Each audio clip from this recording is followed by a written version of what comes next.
보는 것으로 행하지 말고 말씀을 믿음으로 행하라라고 하는 제목으로 이 시간 함께 말씀을 나누고자 합니다. 사복음서에 보면은 수많은 병자들이 예수님 앞에 나와서 병고침을 받고 기적을 체험하고 삶이 변화된 것을 보게 됩니다. 그러면 사복음서에서 가장 처음으로 예수님 앞에 나와서 병고침을 받은 사람이 누구일까요? 사복음서에서 예수님이 가장 제일 처음에 병을 고쳐주신 사람은 문둥병 환자였습니다. 마태복음 8장에 보면 마태복음 5장과 7장에 예수님이 산에서 제자들한테 말씀을 전하시는 산상수훈 말씀이 나오고 8장 1절에 보면 산에서 내려오시자마자 문둥병자 한 사람이 예수님 앞에 나와서 주님이 원하시면 저를 깨끗하게 하실 수 있나이다 라고 고백하는 말씀이 나오는데요. 이 장면을 한번 생각해 보십시오. 이 당시에 문둥병자는 마을에 들어올 수 없습니다. 사람들이 모여있는 곳에 올 수 없어요. 사람들이 있는 곳에 오게 되면 사람들이 돌로 그 사람을 쳐서 잘못되거나 죽어도 죄가 되지 않았습니다. 그리고 문둥병자가 오면 그 전염병이 퍼지게 된다고 사람들이 이 당시에 굳게 믿고 있었기 때문에 마을에 들어오지 못하고 사람들이 모여있는 곳에 절대 들어올 수 없었습니다. 만약에 사람들이 모이는 곳에 오게 되면 그 사람은 목숨이 위태로울 정도로 굉장히 큰 위험과 결단과 모험을 해야만 되는 그런 상황이었어요. 그럼에도 불구하고 이 문둥병 환자는 그 모든 환경이 다 절망적임에도 불구하고 그것을 바라보지 않고 오직 자신의 병을 고칠 수 있는 구원의 주님 예수님 한 분만 바라보고 믿음으로 남았습니다. 그러나 그 마음속에는 믿음이 별로 없었어요. 우리는 이 상황을 다 알기 때문에 예수님이 하나님의 아들이시고 천지 만물을 창조하신 창조주 하나님 능력의 주님인 것을 우리가 다 알기 때문에 우리 같으면야 문둥병이 들었어도 주님 앞에 나와서 주님 나의 병을 좀 고쳐주십시오. 당신이라면 얼마든지 내 병을 고칠 수 있습니다. 이렇게 믿음으로 고백할 수 있었겠지만 이 당시에 이 문둥병자는 그런 담대한 믿음이 없었어요. 그러나 그에게는 조그마한 믿음이라도 있었습니다. 그래서 예수님 앞에 나와서 하는 말이 당신이 원하시면 나 같은 사람도 고쳐주실 수 있습니다. 나를 좀 불쌍히 여겨주십시오 하고 주님 앞에 믿음으로 작은 믿음을 가지고 나와서 주님 앞에 치유를 구했습니다. 그자 예수님이 그 문둥병자의 믿음을 보시고 그에게 몸에 손을 얹으시고 내가 원하는 이 깨끗함을 받으라! 주님이 선포하시자마자 그 문둥병이 한순간에 다 낫고 어린아이처럼 깨끗해져서 치유를 받는 기적이 일어나게 된 것입니다. 한번 생각해 보세요. 문둥병자에게 무슨 소망이 있습니까? 환경을 바라보면 절망입니다. 마을에서 쫓겨났죠. 가족과도 같이 살 수 없죠. 일도 못합니다. 직업도 없습니다. 꿈도 없습니다. 미래도 없습니다. 소망도 없습니다. 눈에 보이는 것은 다 절망이요. 다 캄캄한데 믿음이 무엇입니까? 그러면 믿음은 환경을 바라보고 낙심하는 것이 아닙니다. 믿음은 우리의 구원의 주님 살아계신 하나님을 바라보고 마음속에 믿음을 갖는 것입니다. 하나님이시라면 나를 도와주실 수 있다. 하나님이시라면 나를 구원해 주실 수 있다라고 하는 분명한 믿음을 갖는 것이 바로 믿음인 것입니다. 그러므로 믿음은 무엇인가? 믿음은 우리의 생각이나 우리의 경험이나 우리의 환경을 초월해서 믿는 것이 믿음이에요. 흔히 말하죠. 사람들은 오감을 가지고 이 세상을 살아갑니다. 듣고 보고 듣고 맛보고 느끼고 냄새 맡고 경험과 지식을 통해서 이 세상을 사람들이 살아갑니다. 그러나 믿음은 이런 오감을 초월해서 보이지 않는 하나님을 보는 것처럼 믿는 것이기 때문에 오감만을 가지고서 사는 사람들과는 다른 것입니다. 믿음의 사람은 보는 것으로 행하지 않고 믿음으로 행하는 사람인 것입니다. 우리 인류의 조상 아담도 에덴 동산에서 뱀에게 유혹을 받을 때 믿음으로 행하고 보는 것으로 행하지 않았다면 오늘날 이 세상이 이렇게 망가지지 않았을 거예요. 그러나 시험을 당할 때 우리 인류의 조상 아담과 하와는 보는 것 때문에 시험을 당하고 넘어졌습니다.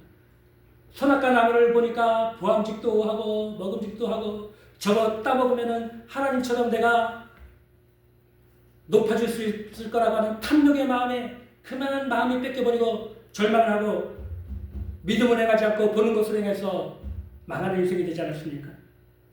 우리 예수님이 시험을 당하실 때 우리 예수님은 보는 것으로 행하지 않고 믿음으로 행하셨어요.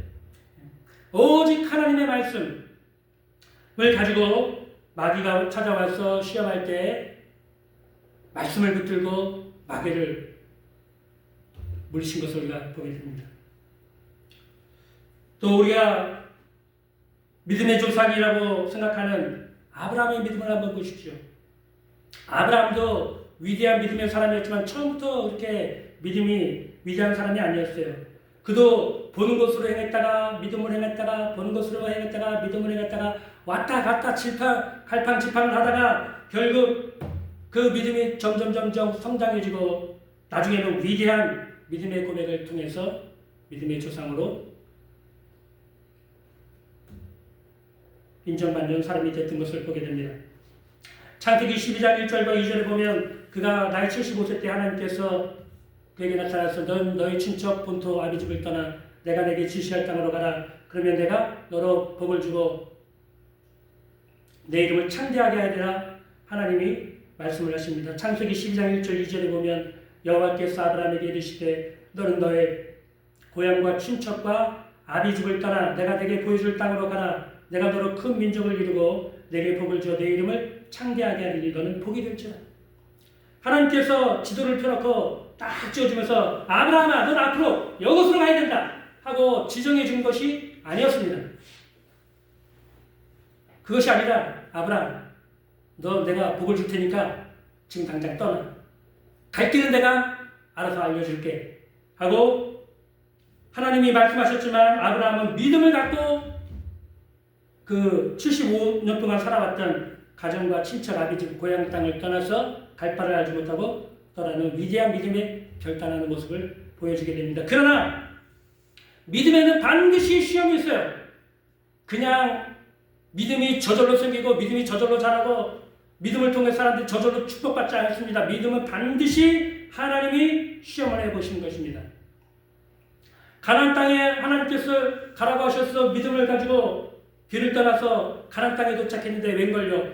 가나안 땅에 심한 흉년이 들어서 농사를 해도 식량이 나오지 않고 열매가 없고 물도 말라가지고 가축들이 다 목말라서 빼빼 마르고 죽어가고 같이 있었던 종들도 식구들도 다 뿔뿔이 흩어지고 완전히 아브라함은 망하는 꼴이 되고 만 것입니다. 가나안 땅에 오면 하나님이 축복해 주신다고 했는데 웬걸요? 왔더니 시험이 기다리고 있었어요. 그러면 이때 아브라함이 이때라도 시험을 당했어도 하나님이 나를 가나안 땅으로 가라고 하셨으니까 여기서 오면 복을 주신다고 했으니까 죽든지 살든지 나는 하나님을 믿겠습니다 하고 그 자리에서 결단을 하고 하나님만 바라보고 기도하고 기다리고 있었으면 어쩌면 하나님이 놀라운 복을 주실 수도 있는데 불구하고 아브라함은 이때 믿음을 잃어버렸습니다. 시험을 당하자마자 믿음을 잃어버리고 여기서 있다가는 꼼짝없이 우리 가족 다 굶어 죽겠다. 그리고는 바라보니까 애굽 땅에 저 밑에 애굽 땅에는 물이 넉넉하고 사람들도 편안히 잘 살고 있거든요. 애굽으로 내려가자. 애굽으로. 근데 하나님은 아브라함에게 가나안 땅에 있으라고 했지 애굽으로 내려가라는 말씀을 하신 적이 없거든요. 아브라함이 믿음을 잃어버렸어요. 시험이 들고 결국에 애굽으로 내려갑니다. 애굽으로 내려가가지고 어떻게 됩니까? 아내를 빼앗기고 철저하게 마음속에 큰 고통과 낙심을 느끼게 됩니다. 그리고 하나님께 매달려서 간구하고 기도해서 잃어버린 아내를 되찾아서 다시 가나안 땅으로 돌아오게 되죠. 그리고는 이제 가나안 땅에 왔을 때 아브라함의 종들과 조카 롯의 종들이 같이 양떼하고 소떼를 치는데 좁은 땅에서 많은 양떼와 소떼를 기르니 이 물 가지고 싸움이 난 것입니다. 조카하고 삼촌이 다투게 되니 하나님을 믿는 사람들이 주변에 믿지 않는 불신자들이 보고 있는데 그 종들이 다투고 결국 삼촌과 조카의 싸움이 됐더니 덕이 되지 않잖아요. 아브라함이 조카 롯을 불러서 네가 원하는 곳으로 먼저 가라. 선택을 해라. 네가 좌하면 내가 우하고 네가 앞으로 가면 나는 뒤로 갈게. 네가 먼저 선택하라. 선택해서 떠나라. 그랬더니 조카 롯은 눈을 들어서 어디를 선택했습니까? 멀리 들을 바라봤는데 소돔과 고모라 성에 있는 그 들을 바라봤어요.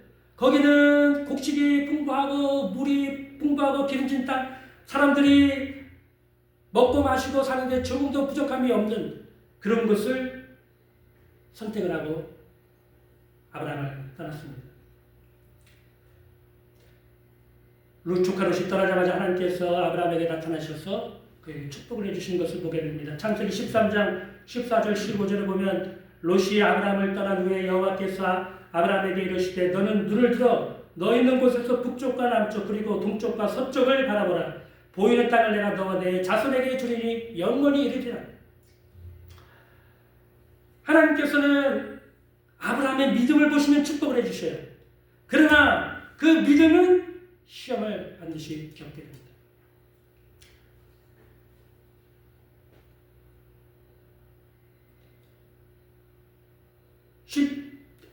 가나안 땅으로 돌아온 지 한 10년이 지난 후에 하나님이 아브라함에게 오셨는데 아브라함이 하나님 왜 나에게 많은 후손을 주시고 창대하고 번성하게 주신다고 했는데 왜 나에게 후손을 주시지 않습니까? 그래서 하나님께서 내가 왜 주지 않니? 내가 줄 것이다. 그리고는 아브라함을 천막 밖으로 불러내서 밤하늘에 수많은 별들을 보여주시면서 저 별들을 봐라. 네 후손이 저 수많은 별들처럼 많아지게 될 것이다. 그 말씀을 듣고 아브라함이 눈을 들어서 하늘을 밤하늘을 쳐다봤습니다. 그렇지 수많은 별들이 반짝반짝하면서 아브라함 할아버지 내가 아브라함 할아버지의 후손이 하고 말하는 것처럼 아브라함이 보게 된 것입니다. 창세기 15장 5절 6절에 보면 그를 이끌고 밖으로 나가 이르시되 하늘을 우러러 무뼈를 셀 수 있나 보라. 또 그에게 이르시되 내 자손이 이와 같으리라. 아브라함이 여호와를 믿으니 여호와께서 이를 그의 의로 여기셨다고 했습니다. 여러분 보십시오. 아브라함이 지금 나이가 85세예요. 75세에서 길을 떠나 가나안 땅에 와서 10년이 지났으니 85세입니다. 85세에 무슨 아들을 낳습니까? 무슨 후손이 하늘의 별처럼 많아질 수 있습니까? 환경을 보면 불가능해요. 네? 경험으로 봐도 불가능합니다. 그러나 아브라함은 환경과 자신의 경험, 인간적인 생각을 뛰어넘는 하나님의 능력을 믿은 것입니다. 그게 믿음이에요. 하나님 그것을 보시고 너무 기뻐서 그것을 그의 의로 여겨주시는 복을 내려주시죠. 그러고 난 다음에 아브라함이 이제 하나님께 그렇게 주신 축복과 약속을 받고 다시 텐트 안으로 딱 들어왔어요. 그랬더니 아내 사라가 와가지고는 아브라함한테 그럽니다. 여보, 우리 자식이 없지 않소? 내가 당신을 만나가지고 여태까지 결혼하면서 자식을 못 낳아가지고 내가 너무 미안한데 너무 수치스럽고 내가 당신한테 너무 죄를 진 것 같은데 나는 이제 경수가 끊어져가지고 자녀를 낳을 수 없으니 요 애굽 여종 하가를 데리고 당신이 동침을 하고 후손을 낳으세요. 그렇게라도 자녀를 얻어야 되지 않겠습니까? 얼마나 달콤한 얘기입니까? 인간적으로 맞는 말이죠. 예? 그렇게라도 우리 인간적인 생각으로 볼 때는 후손을 얻고 싶은 마음이 왜 없겠습니까? 그러나 아브라함은 믿음의 사람이었잖아요. 하나님이 주신 약속이 있었잖아요. 네 몸에서 날 자가 네 후손이 되리라. 사라를 통해서 아들을 주시겠다고 후손을 주시겠다고 약속하시는데 아니 하가를 데리고 와가지고 사라가 동침을 하라고 하는데 하가를 봤더니 젊고 싱싱하고 좋거든요. 방금 하나님이 주신 약속의 말씀을 금방 까먹고 눈에 보이는 이쁘고 젊고 싱싱한 그 하가를 데리고 동침을 하게 됩니다. 넘어진 거죠. 또 보는 것으로 또 행한 거예요. 그래서 이스마엘을 낳게 됩니다. 이스마엘이 탄생하자마자 아브라함의 인생이 더 절망과 고통이 가득해요. 사라 이 하갈이 이스마엘을 낳고 난 다음에 교만해져가지고 여주인인 사라한테 고개를 빳빳이 들고 반응하고 시켜도 든 척도 안 하고, 그러니 사라가 화가 나가지고 아브라함한테 와가지고 볼을 꼬집고 내리면서 당신 때문에 내가 지금 이 모양으로 살고 있다고, 그리고 하갈도 와가지고 사라가 자기를 못 살게 일구니까 당신이 좀 어떻게 보라고 꼬집고 때리고, 그 사이에서 아브라함은 죽을 것 같은 고통을 당합니다. 15년을 그렇게 살아요. 하나님의 약속을 믿지 않고 눈으로 보고 행한 것 때문에 15년을 고통을 당합니다. 15년이 지난 다음에 99세가 되었을 때 하나님이 아브라함에게 나타나셔서 아들 이삭을 주시겠다고 약속하시고 그 이름을 바꿔주신 것을 보게 됩니다. 아브라함은 아브라함이라, 사례는 사라라 불러서 열국의 아비, 열국의 어머니라고 이름을 바꿔주시고 1년 있다가 이삭이라고 하는 귀한 아들이 하나님께서 선물로 주시게 되죠. 그 이삭이 자라서 10대가 되었을 때 아브라함과 이삭이 같이 장막에서 사는데, 아브라함이 그 아들 이삭을 봤을 때 얼마나 사랑스럽고 얼마나 이뻤겠습니까? 10대가 됐으니까 애가 어느 정도 키도 있고 힘도 있고, 그러니까 아버지 텐트에 불러가지고 같이 밥 먹고, 이삭이 아브라함을 마사지를 해주고 또 옆에 뛰고 일을 보러 가고, 아브라함이 이삭을 볼 때마다 얼마나 사랑스럽겠어요. 그러나 어느 날 하나님께서 아브라함에게 나타나서 네 사랑하는 네 독자 이삭을 나에게 번제물로, 내가 지시하는 산에 가서 번제물로 바쳐라. 배를 찢고 목을 따고 피를 번제단 위에 다 쏜 다음에 내장을 꺼내서 번제단 위에 올려놓고 불을 붙여가지고 다 불살라서 나에게 제물로 드리라 라고 하는 청천벽력 같은 하나님의 말씀을 받게 됩니다. 시험이죠. 눈에 넣어도 아프지 않는 아들 이삭을 하나님이 바치라고 하신 것입니다. 그러나 이때 아브라함은 이미 보는 것으로 행하다가 넘어져서 수많은 고통을 당하였습니다. 그러나 순종을 하면 하나님이 복을 주시고 책임져 주신다는 이 많은 경험을 했기 때문에 아브라함은 아들 그 이삭을 바치라고 하는 하나님의 말씀에 굳은 결단을 하게 됩니다. 아내 사라에게도 말하지 않고 종들을 내고 가서 산길을 걸어가서 모리아산에서 제단을 쌓아놓고 그 아들을 결박해서 칼로 목을 따고 배를 찢어서 창자를 꺼내놓고 하나님께 번제를 드리려고 칼을 들어서 내리치려고 할 때 하나님께서 그를 말리시고 네가 이제야 나를 믿는 줄 알겠노라. 하나님께 그 믿음이 인정을 받는 위대한 믿음의 모습을 보이게 됩니다. 아브라함의 이 모습을 보면 참 마음에 저도 위로를 받습니다. 저도 목회자지만 눈으로 보이는 것으로 행할 때가 많거든요. 믿음으로 행한다고 하지만 보이는 것 때문에 행해서 낭패를 당하고 실망을 당한 적이 굉장히 많은 것입니다. 우리도 반드시 아브라함처럼 믿음의 결단을 하고 이제는 보이는 것으로가 아니라 믿음으로 행하는 위대한 믿음을 가져야 합니다.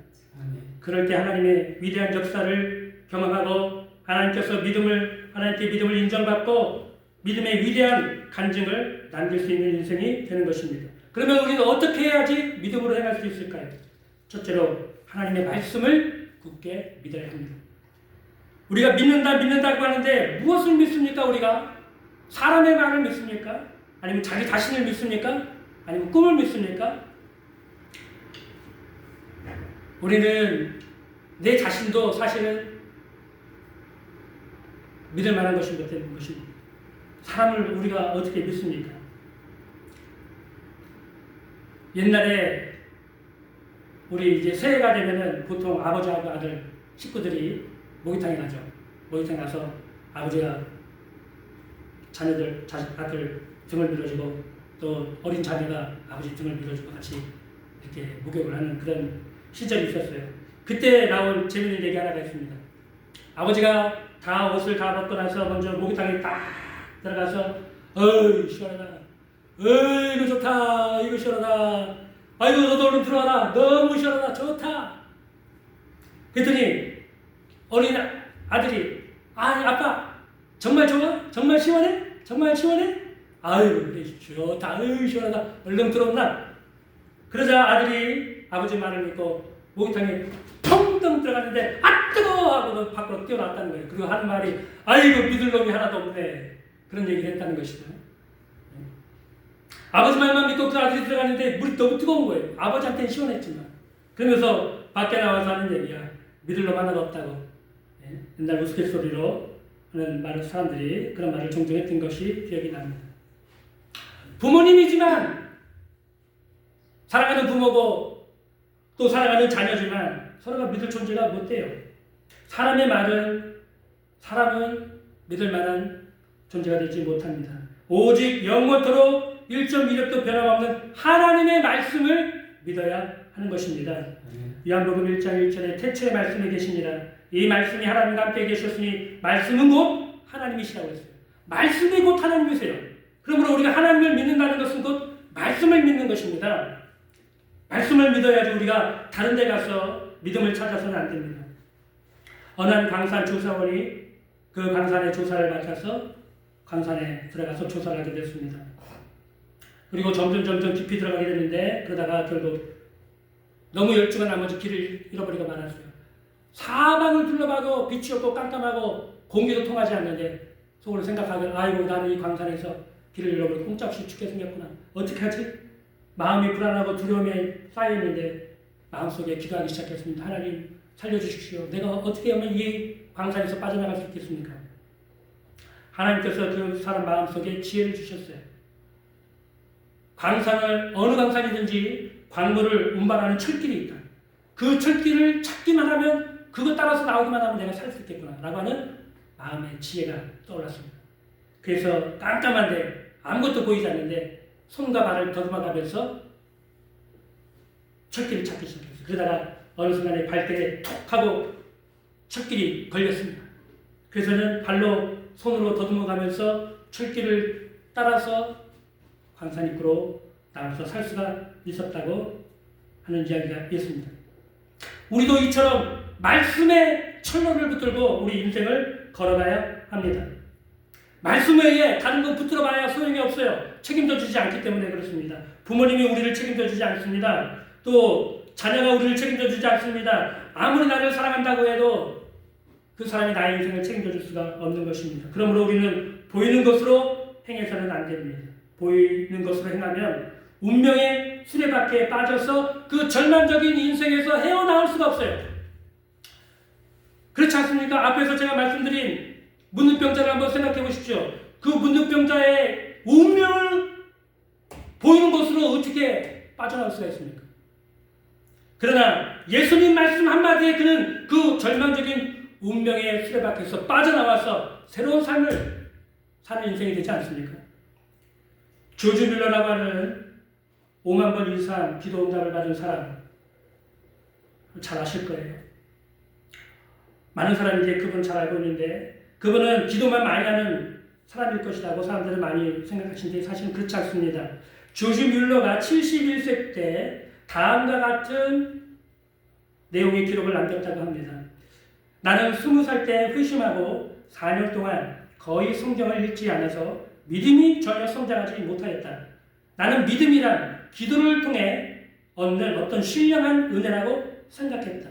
그런데 성경을 꾸준히 처음부터 끝까지 읽기 시작하면서 나의 믿음은 즉시 성장했다. 그때부터 마음의 기쁨과 평강이 점점 더 커져나갔다. 나는 그때부터 지금까지 47년 동안 성경 통독을 계속해오고 있다. 나는 지금 성경 전체를 100번을 읽었다. 성경을 다 읽고 다시 성경을 읽을 때마다 말씀은 나에게 늘 새로웠다. 내 안에 늘 기쁨과 평강이 있었고 그것은 점점 더 커져갔다. 이후에 10년이 지난 후에 이분을 일대기를 기록한 분이 10년 후에 이 조셉 목사님이 성경을 200번까지 읽으셨대요. 그런 기록을 보게 됩니다.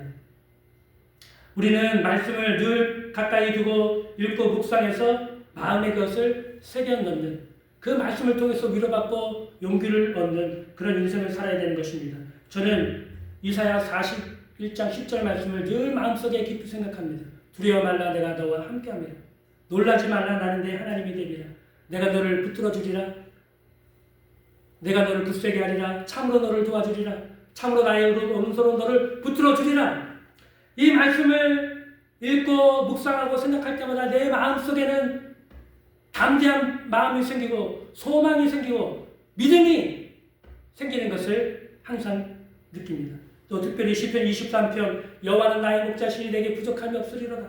조용기 목사님은 이사야 41장 10절, 시편 23편, 시편 91편 말씀을 아침에 일어나자마자 항상 늘 읽고 묵상을 하신다고 해요.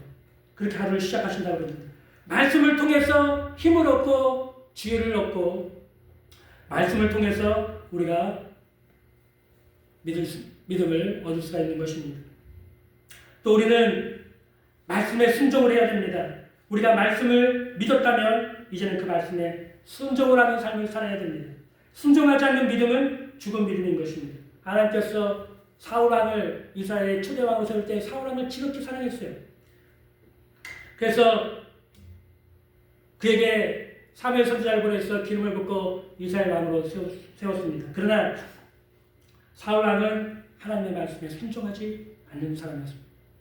하나님께서 사울이 왕이 되자마자 아말렉 나라에 가서 그 나라를 진멸하는 이스라엘 백성들이 광야 생활을 할 때 힘들고 지쳐서 어려운 형편에 있을 때 이 아말렉이 몰래 뒤에서 쳐다와서 이스라엘 백성을 쳐서 많은 사람을 죽였다. 그 원수를 네가 가서 갚아라. 하나님이 명령을 하셨어요.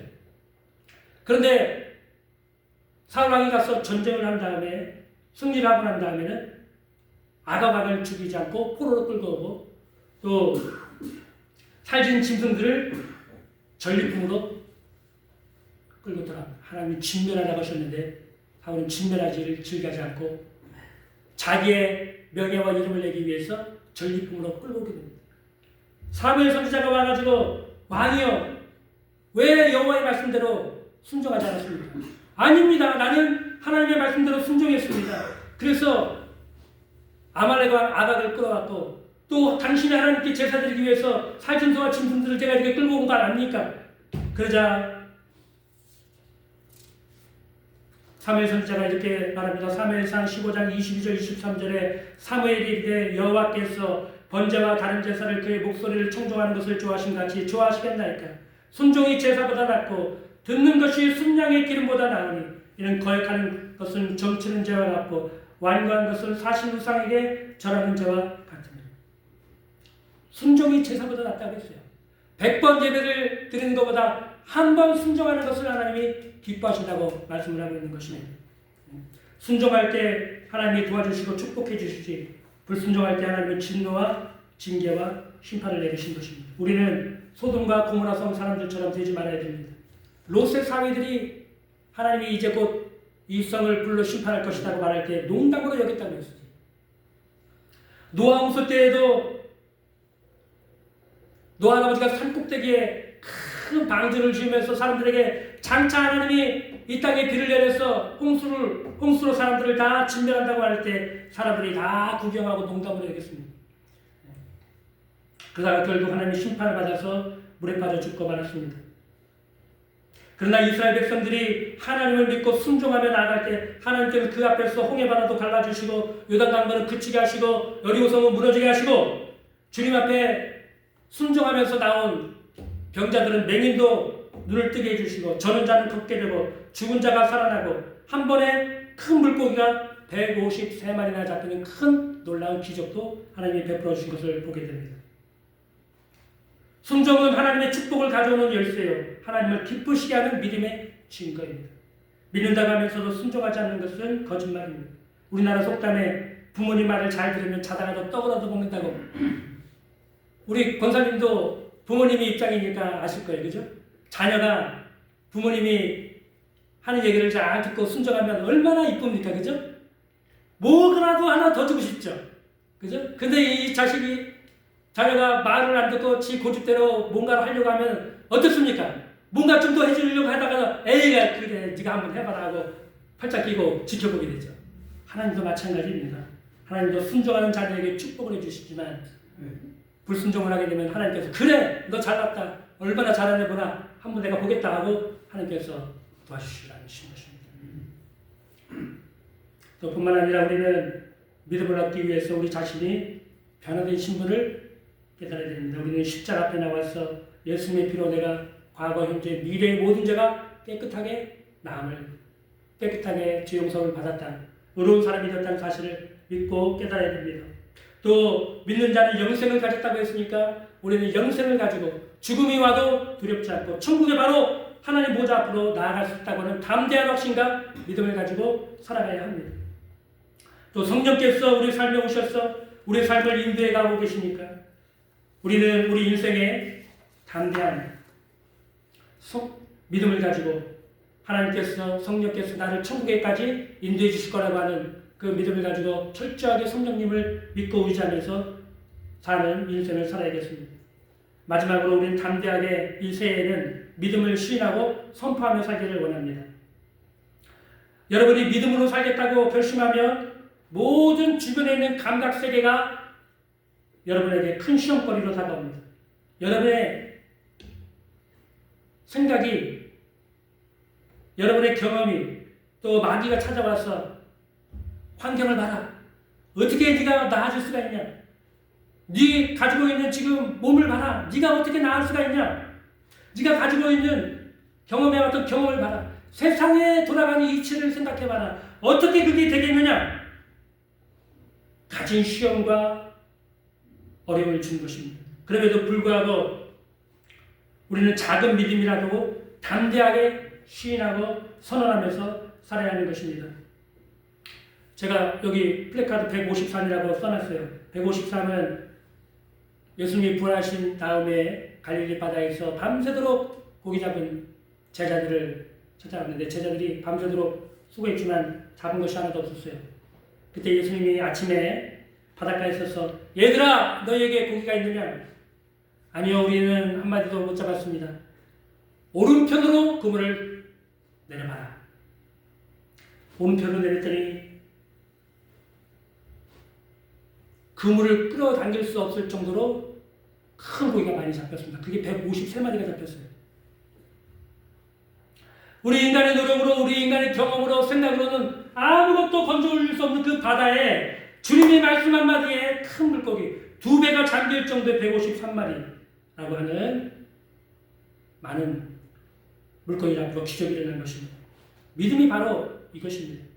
성경은 우리에게 말씀합니다. 할 수 있거든요. 무슨 말이냐? 믿는 자에게는 능히 하지 못할 일이 없느니라. 그래서 저도 믿음으로 바라보고 153명의 성도를 보내주십시오. 2026년에 우리 교회가 또 지상으로 이전할 수 있게 하나님 도와주십시오. 그렇게 목표를 세우고 꿈을 갖고 그것을 입으로 시인하고 꿈을 꾸면서 2026년 새해를 시작했습니다. 믿음은 상식을 초월하고 자연법칙을 초월하고 우리의 경험을 초월해서 하나님의 기적으로 사는 것이 믿음입니다. 우리가 다 알아서 할 수 있다면 다 필요 없죠. 믿을 필요가 없죠. 우리가 못하는 것을 하나님이 하시기 때문에 하나님을 믿음으로 하나님의 기적으로 사는 것이 우리 그리스도인인 것입니다.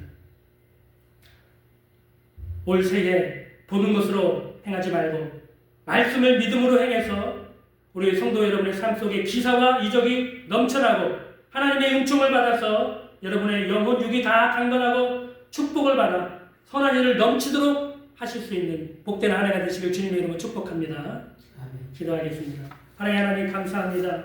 우리는 말씀을 믿음으로 행하지 보는 것으로 행하는 사람들이 아닙니다. 우리 환경이 어떻든 간에